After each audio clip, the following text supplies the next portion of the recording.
Well, hey, good afternoon. Welcome back to my little gardening show. I want to take you along this afternoon as I'm starting the seeds of our warm weather stuff.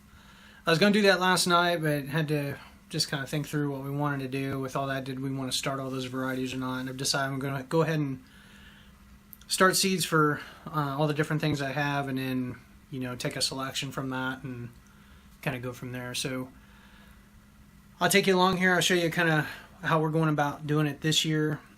This isn't the only way you can start seeds, but it's a method I've used in the past and it works fine. So I want to take you along and show you how we're going about it. Alright, so basically, I'll walk around here. We got all of our peppers started. Earlier I had Bud help me out, and we got some eggplant too, but basically I just use this little tool. I call it the wedgie. It's basically a cheapy tent stake that's been on the end. It's a good little tool in digging out seedlings and making furrows and stuff. It's got that wedge, kind of V-shape in there. So what I'm going to do, I've got 12 varieties of tomatoes. No, actually, I think 10. Yeah, I think 10 varieties. So what I'm going to do with this tool is make 10 little furrows. I'm just going to rub this, kind of push down and rub until there's a little depression in the grow mix.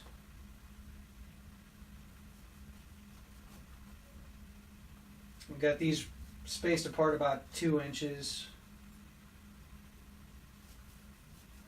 You don't have to do this. You could use a pencil.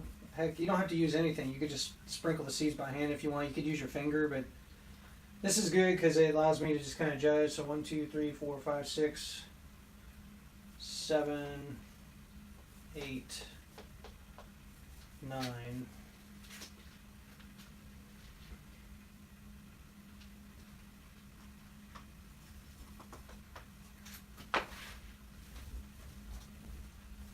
Let's start again.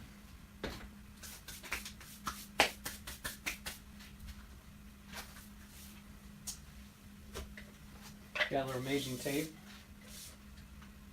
It's a 10 by 20 tray, so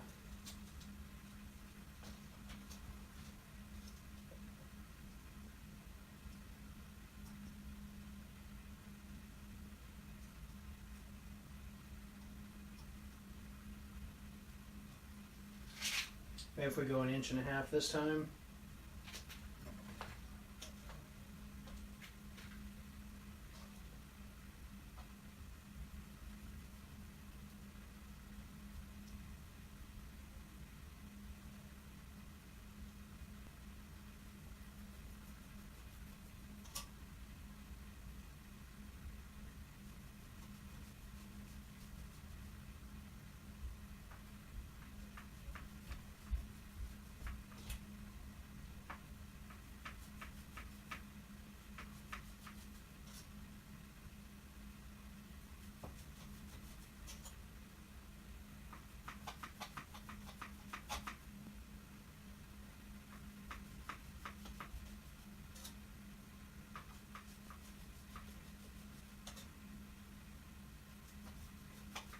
Alright, that worked better.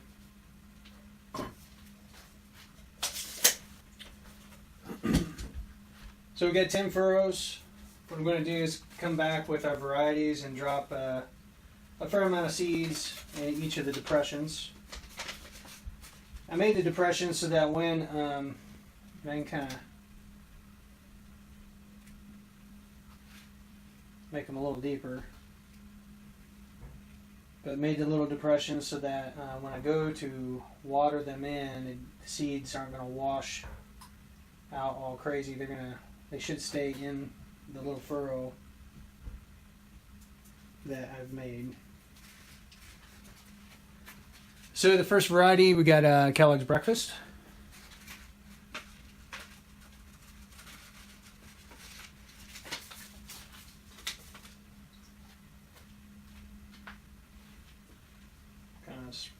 Separate these seeds out. They're kind of a little bit of a cluster because of how they dried, but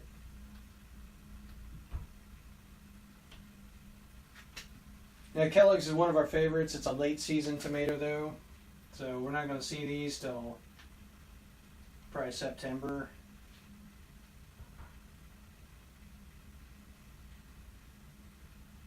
Whereas some of our other ones, like True Black Brandywine, and is one of our earlier ones, followed by like Dester and Brandywine, are kind of mid-season tomatoes.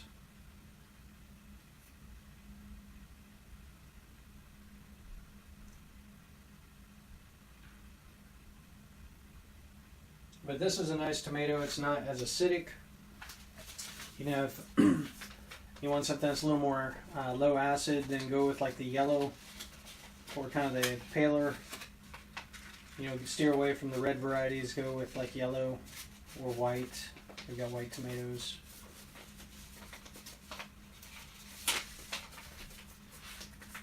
Now I ran out of tray markers. We were using these. I was cutting the ends off, and I had Bud putting them in like we've got in this tray over here. So what I've got instead, just temporarily, just some painter's tape down here. I'm just going to label this row down below.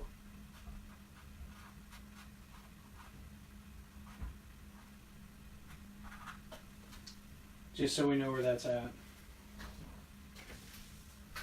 So you guys kind of get the idea. I'll seed all these up. And once I've got the rest of the seeds planted, we'll check back in. I'll show you the next step. Alright, I'm about halfway done. I'll zoom in there.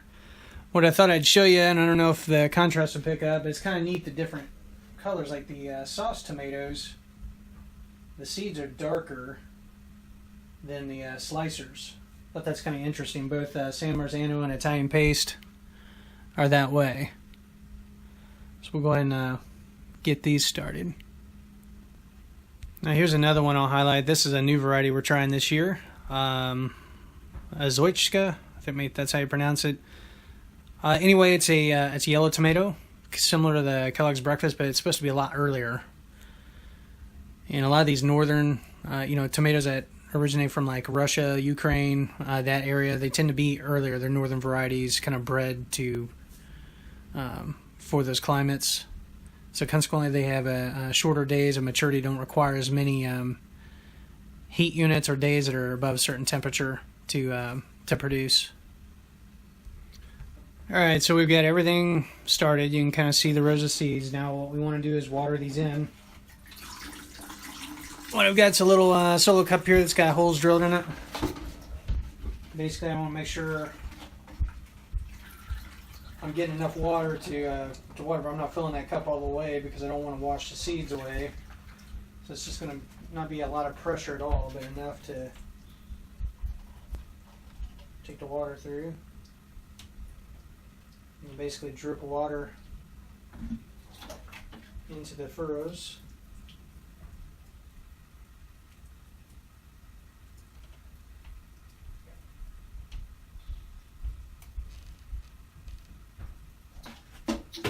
And then what we can do, we can either pinch the mix over that. What I'm going to do instead, though, is just grab a handful of mix and kind of sprinkle it over my furrows.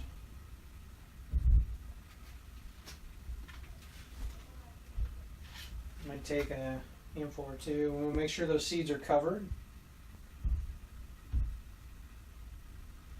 And not super deep, so I'm not like dropping a big fat handful on top of a area, but just enough to coat it, right?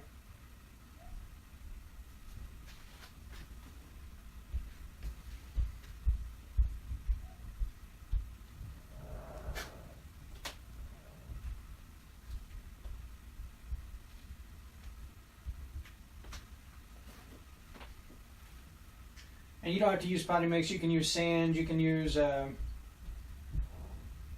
can actually put a paper towel over it, just so long as they're covered. And the reason for that is so that you've got the entire seed surrounded in like a moist covering, whether it's potting mix, paper towel.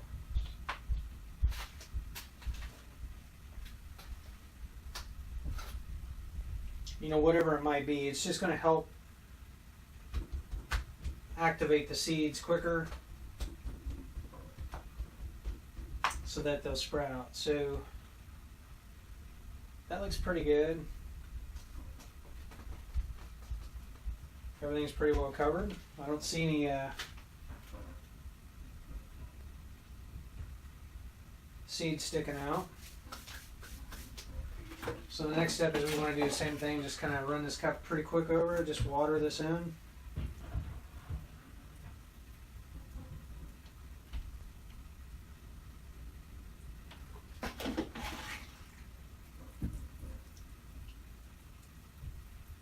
Make sure this is nice and damp.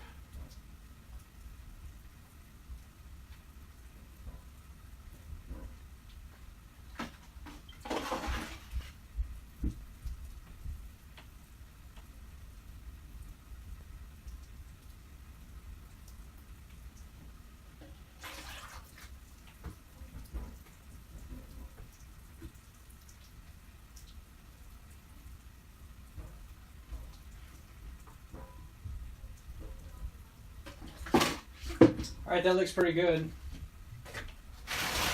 Now what we're going to do is take our heat probe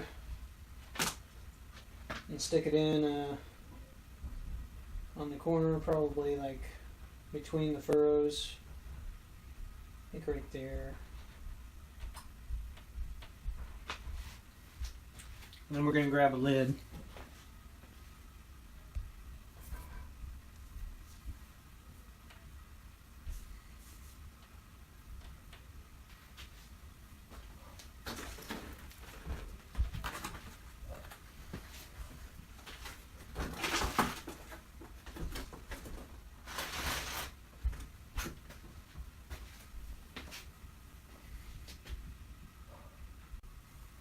Alright, so the next step is we're going to lower the lights, and we're going to let these things go until they sprout. Once they push through and are going pretty good, we'll dig them out, pick out the best ones that, for symmetry, the stems and the root ball. Whichever ones are the most vigorous out of all the ones that we've planted for each variety, those are the ones we'll pot up into 5-inch pots. Baby those until they're going, and then move them outside. And in about 6 to 8 weeks, we'll be ready to plant everything out, in the garden. So, should be pretty interesting. So, I guess that's it for now. Until next time, happy gardening. Bye.